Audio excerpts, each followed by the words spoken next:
Hoy, en Proyecto Inframundo, hablamos todo sobre la matanza de Columbine y un audio de la llamada original, la llamada que dio a conocer esta horrible masacre. Quédate porque esto es Proyecto Inframundo y aquí comenzamos.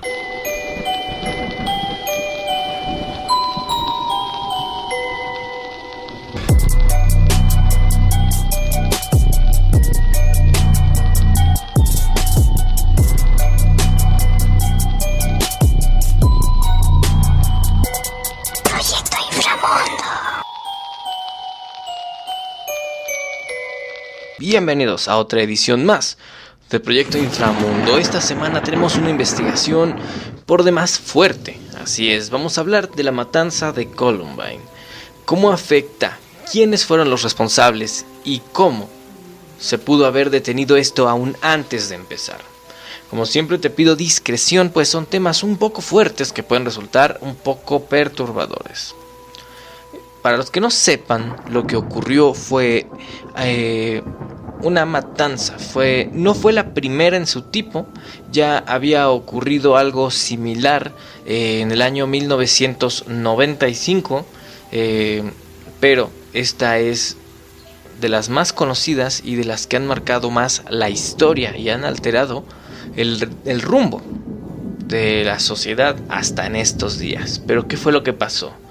Bueno, ocurrido en 1999, la tragedia se ha transformado en un punto de referencia, causando entre ello y haciendo que se basen en más tiroteos. Aquí, esta ocasión, tenemos una serie de documentos que ha seleccionado la página latercera.com y entre otras más. Vamos a empezar porque, esto ocurrió el 20 de abril de 1999 en la secundaria de Columbine o Columbine High School, donde comenzaron a disparar y detonar explosivos que resultaron en la muerte y lesiones de numerosos estudiantes. Así, el FBI al día siguiente abriría la que sería una carpeta de las más extensas, la carpeta de la investigación de la masacre en Columbine. Aquel documento destaca el nombre de dos individuos, Eric Davis Harris y Dylan Bennett Kevold, ambos apuntados como fallecidos. Aquel tiroteo ha marcado un antes y después en la historia de los Estados Unidos. No es el primero, pero es uno de los más conocidos y tal vez el más parodiado en la horrible historia de los tiroteos escolares. El mismo Harris y Kevold se suicidaron tras haber matado a 13 personas en la escuela de Columbine. Además, cifraron en 23 las personas heridas, 5 de ellos en riesgo de morir en esos días. Dado el carácter histórico del hecho que se ha dado dado la naturaleza horrible de este suceso, es que ha causado que Columbine haya despertado un interés enorme, al punto de que existen foros de conversación en internet dedicados a lo sucedido. Por lo anterior, es imposible dar con una razón específica para responder por qué dispararon a sus compañeros o con una sola interpretación del caso en el mundo. En 1995, una persona de una postura extremista. En 1995, una persona con una postura bastante extremista había logrado una masacre. Me parece que fueron 169 personas, entonces lo que causó que haya sido bastante horrible. Años después ocurre esto.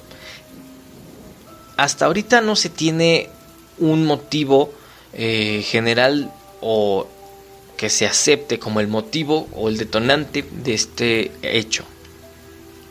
Hay quienes apuntan al bullying que ambos sufrían, pero algunos creen que van más allá. Una de estas personas es el periodista Dave Cullen, a quien vamos a escuchar muchísimo en esta información, quien investigó el caso cerca de una década. Por fuera, Eric y Dylan parecían muchachos normales a punto de graduarse, un poco frustrados con las tonterías con las que tenían que lidiar, un poco hartos de sí mismo, pero nada inusual para la secundaria. Al repasar el estudio realizado por Cullen, uno percibe demasiados elementos en escena, pero antes de verlos, más bien vale preguntar cómo eran las mentes de estas personas y quiénes eran.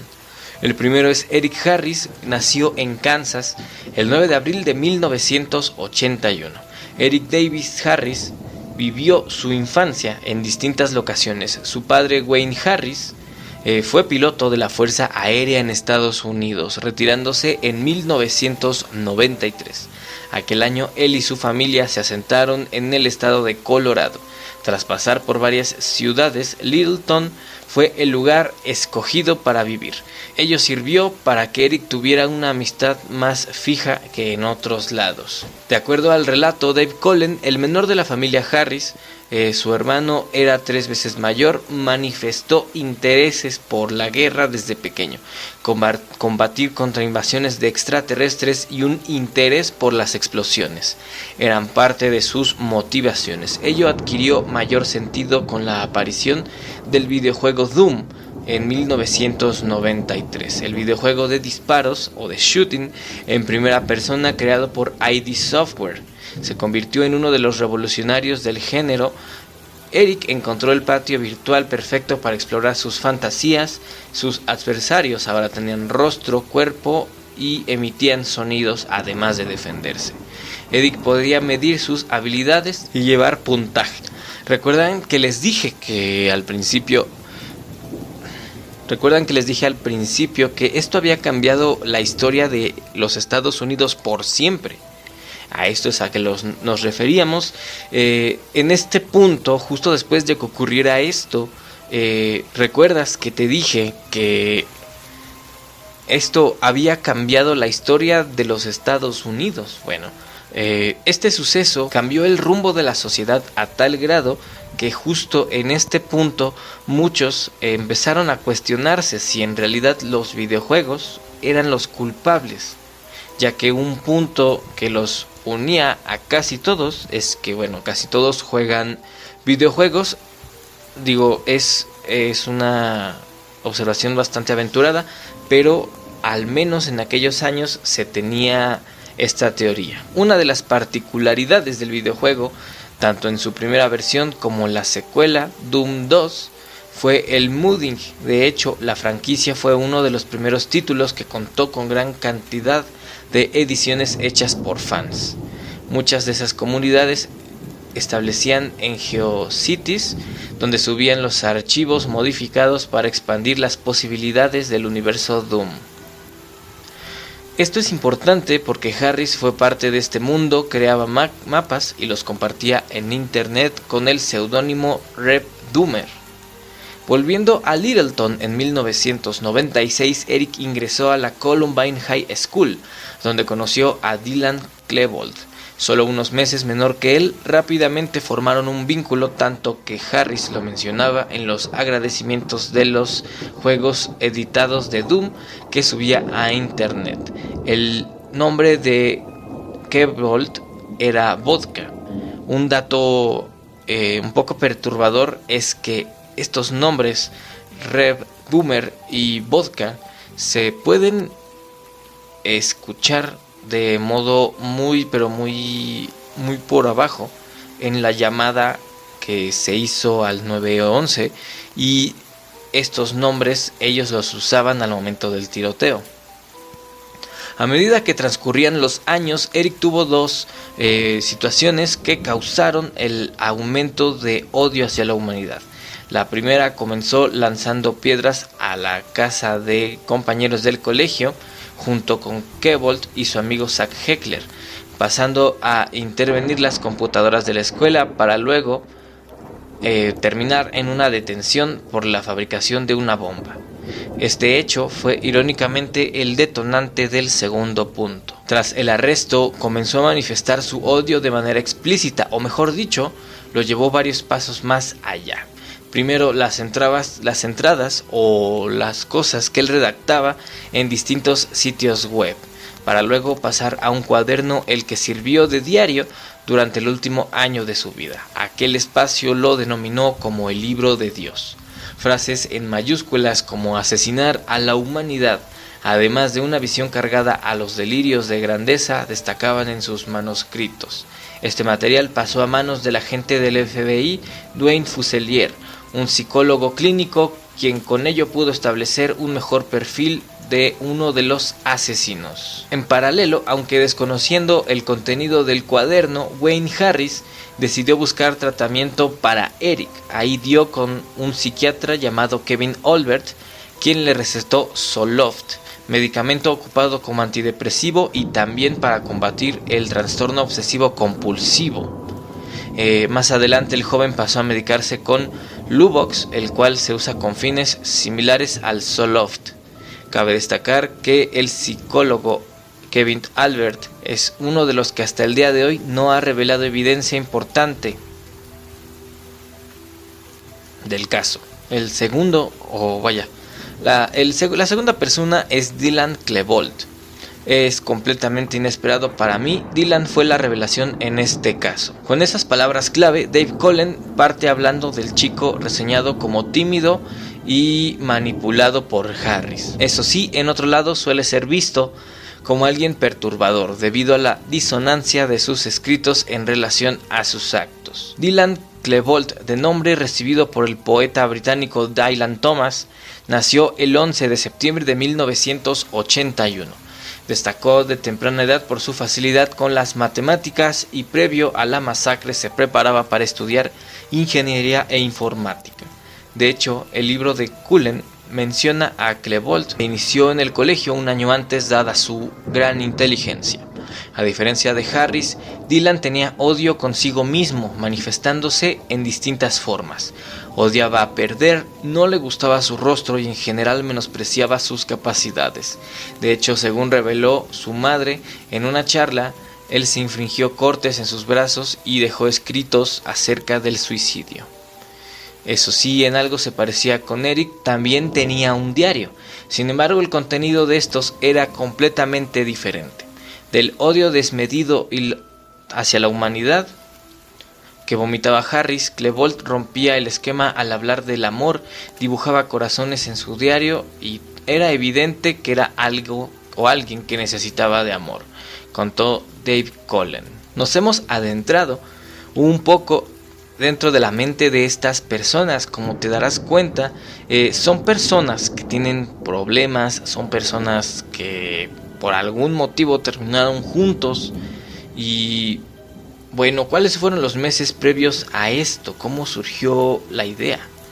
Corría el año de 1997, en medio de una cultura escolar que naturalizaba prácticas como el bullying, se empezó a ver la manifestación de hechos en paralelo. En febrero de ese año, el estudiante Evan Ramsey asesinó a 2 personas en la escuela secundaria Bethel, en Alaska.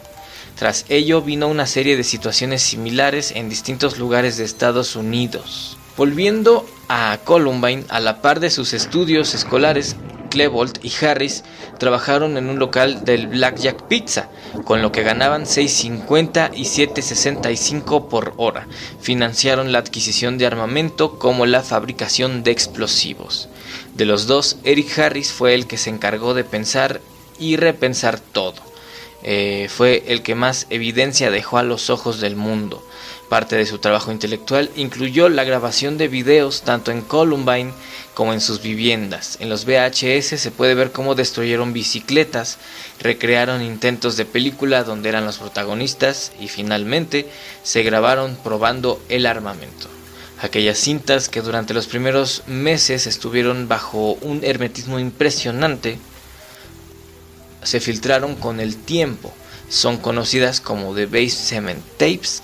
Ahí uno de los momentos que más impacta es el mensaje a la cámara que Dylan Klebold y Eric Harris Primero intenta parecer violento, pero se equivoca en más de una ocasión, estallando en risas. Sin embargo, Harris, tal cual lo hizo en su blog y en su cuaderno, expresó inmediatamente y con claridad, de manera textual, su violencia. Dijo entre comillas: mira, no me importa lo que digas, si vuelves a poner un dedo encima de él, voy a asesinarte. Te pondré una escopeta y volaré tu maldita cabeza. ¿Te queda claro? Y en eso tira la cámara Eric.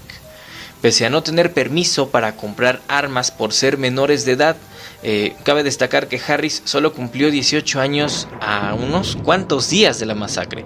Consiguieron escopetas, pistolas y municiones por una amiga de Dylan Klebold llamada Robin Anderson, quien sirvió de intermediaria.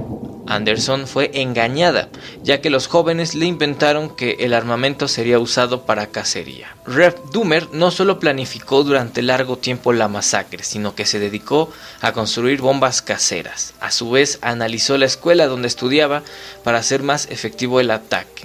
Uno de los documentos clave que se ha conocido es un dibujo de la cafetería, con mediciones de tiempo y cantidad de afluencia de público de acuerdo a la hora. La película Asesinos por Naturaleza o Natural Born Killers se convertía en pieza clave para ambos jóvenes, quienes usaron NBK como sigla para su propio evento, el cual dividieron en 3 actos. Pese a que estaba programado inicialmente para el 19 de abril, se postergó un día porque Harris insistió en conseguir más municiones, las que consiguió un intermediario traficante que compró balas en el supermercado Kmart. Ahora estamos en el día martes 20 de abril del 99. Eric y Dylan salieron más temprano de lo habitual de sus hogares, esto antes de las 6 a.m. Como eran jóvenes de familia con dinero, cada uno tenía su propio auto, con los que se les facilitó realizar el crimen. Tras unas horas de últimos preparativos y grabar mensajes de despedida, la pareja se dirigió a su escuela.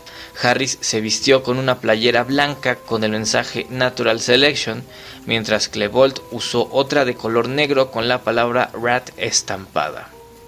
Pasadas las 11 de la mañana, Eric Harris se encontró con un compañero de clase llamado Brooks Brown, a quien había amenazado anteriormente.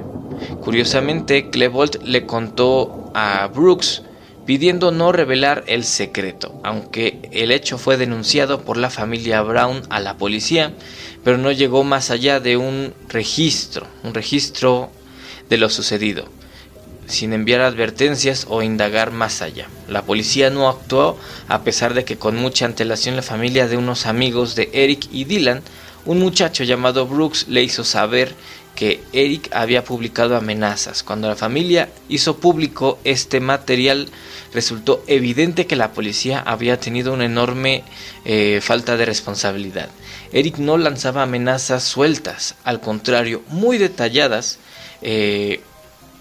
Por eso parte de la investigación sigue estando clasificada. Es impresionante que ojalá, quiero pensar cómo estarán estos policías que recibieron esta llamada de atención y ahora el saber que pudieron haber detenido una de las masacres más llamativas de la historia es muy fuerte.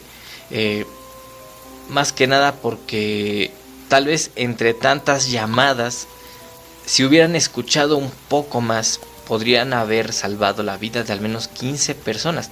15 o 14, creo que fueron 13. Aquel martes, Brooks le preguntó a Harris por qué faltó a la prueba de psicología que rindieron horas atrás.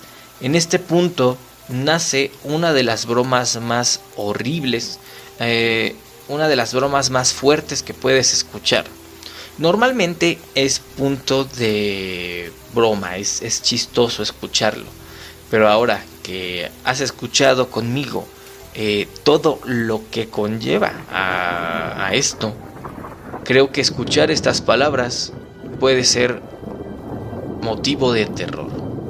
Aquel martes, Brooks le preguntó a Harris por qué faltó a la prueba de psicología que rindieron horas atrás, a lo que Harris respondió: Ya no importa más, Brooks. Me agradas.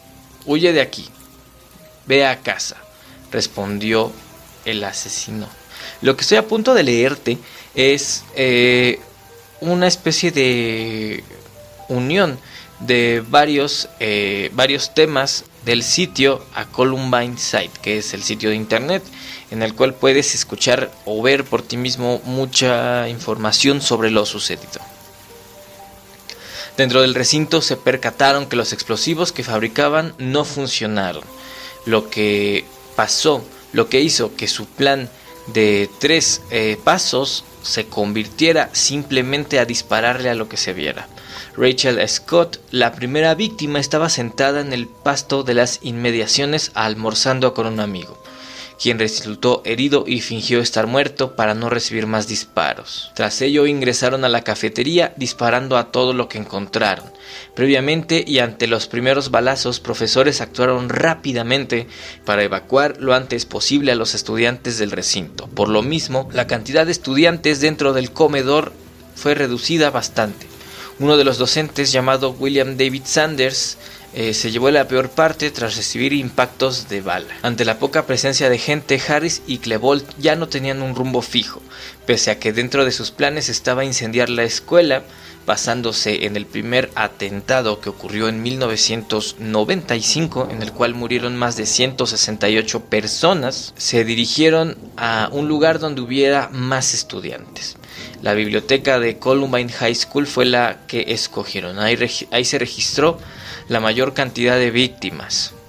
Minutos tras el ataque, varios policías intercambiaron disparos con Eric Harris en una distancia cercana a los 60 metros. Tras frenar los disparos de la policía, Harris y Klebold volvieron a la cafetería a disparar y a probar sus últimas bombas. Cabe destacar que una de ellas sí detonó, pero no tuvo la suficiente potencia como para dañar lo suficiente. Ambos volvieron a la biblioteca para suicidarse y cerca de ellos dejaron un cóctel molotov, el cual tampoco detonó. Los padres de Dylan cremaron su cuerpo, mientras la familia de Harris no ha emitido palabra alguna de manera pública. Como dato curioso, 4 años después del tiroteo, en octubre del 2003 se estrenó Elephant, película que toma como referencia lo sucedido en Columbine. Algunos sobrevivientes dejaron sus relatos. Uno de estos es el de Casey Resger. Fue una de las personas que logró salir con vida. Ella comenta que ese día estaba en la biblioteca donde Klebold y Harris asesinaron a más de una persona, y recuerda que ambos gritaban y gozaban con esa escena. Pese a esconderse, le llegó un balazo de uno de los atacantes. Después de que me disparó, comenzó a gritarme, así que me hice la muerta, esperando que no disparara de nuevo, contó Reseger a la sección Mundo de la Tercera. Dentro de las víctimas fatales se encuentra William David Sanders, el maestro que en ese momento tenía 47 años, fue uno de los que asistió en todo momento a evacuar a los alumnos y con sus acciones logró que la cifra fuera mucho menor.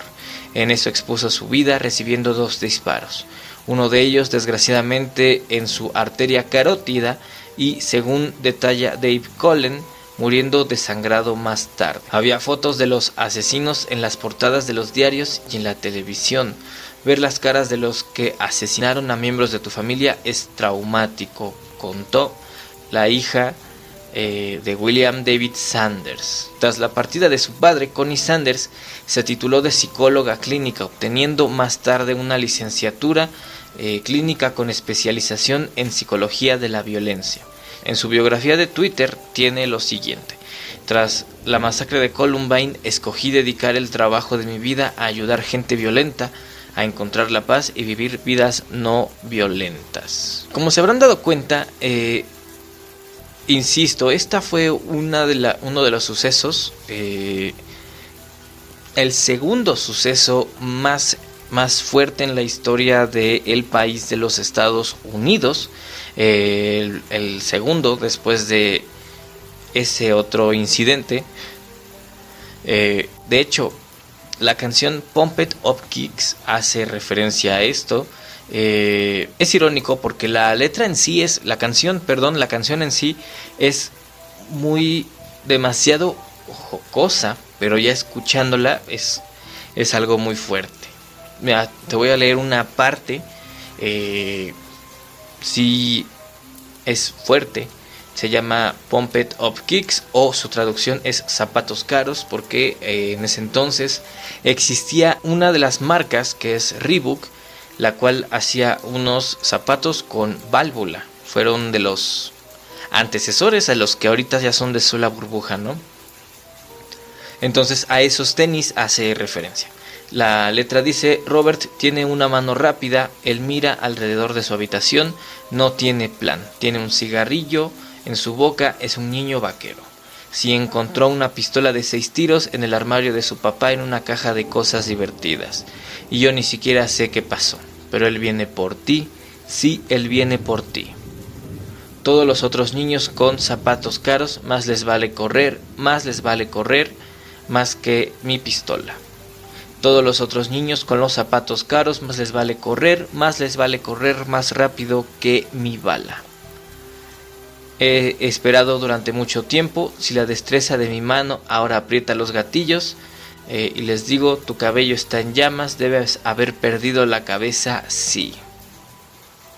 Y incluso tenemos un coro que dice corre varias veces. Como te habrás dado cuenta, es una canción por demás fuerte. Es una historia muy fuerte para la cultura. Varias cosas cambiaron y otras tantas se quedaron ahí. Una de ellas es el cuestionamiento de cómo es posible que uno pudiera conseguir municiones en un supermercado, porque el Kmart es como aquí la Bodega Aurrerá, es como aquí el Walmart, que bueno, también es gringo, pero existe esa duda: ¿cómo es posible que dos jóvenes lograran conseguir armas? Porque iban armados hasta los dientes. Ahora, hubo una serie de eventos que fueron milagrosos y fueron clave de que esto no fuera más horrible de lo que ya fue. Los chicos tenían pensado quemar toda la escuela, tenían una serie de bombas caseras. Ellos habían cuadrado en qué momento había más gente en el comedor para poder acabar con más personas. No contaban con que varios de sus explosivos no funcionarían, y tampoco contaron con las actitudes heroicas de los profesores, que lograron sacar a los niños lo más pronto posible. Sin ellos habría sido algo aún más horrible.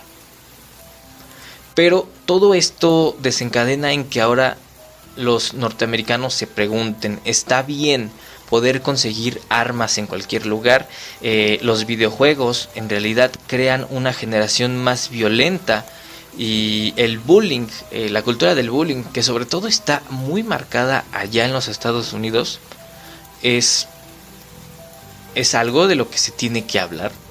Ahora entendemos, ahora alcanzo a comprender por qué traen tan marcada esta cultura de la cancelación. La siguiente llamada que estás a punto de escuchar es la llamada original. Es la primera de muchas llamadas al 911. Esta ocurre dentro del campus de Columbine High School, en la biblioteca. Solo te voy a poner una parte. Si quieres escuchar el audio completo, está en YouTube, también está subtitulado. Si tomas atención podrás escuchar los nombres clave como Vodka y Reb Doomer, que son los nombres que estos chicos usaban en línea y con el cual se llamaban estando dentro de internet y en el campus de Columbine. Entonces escuchamos el audio. Officer County 911. Yes, I am a teacher at Columbine High School. There is a student here with a gun. He has shot out a window. I believe one student. I've been Columbine High School. I don't know what's in my shoulder. If it was just a left, you know what. Okay, has anybody been injured, ma'am? I don't even think I saw him. He was wearing black. He didn't look very large. Male student. He was out there shooting. It looked like he was pointing out and shooting. And somebody, I said, what is that? I said, what's going on with this? It's wiretap done. It's probably for video production. You know, they do these video productions. And the thing, I said, well, that's not, you know, a play gun, a real gun. I was going out there to say no. And I went, oh my God, that was really close. Okay.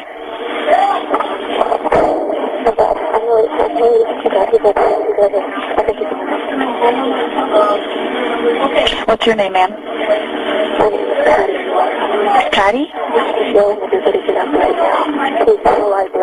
Digo, vas a tener que disculpar la calidad de el audio.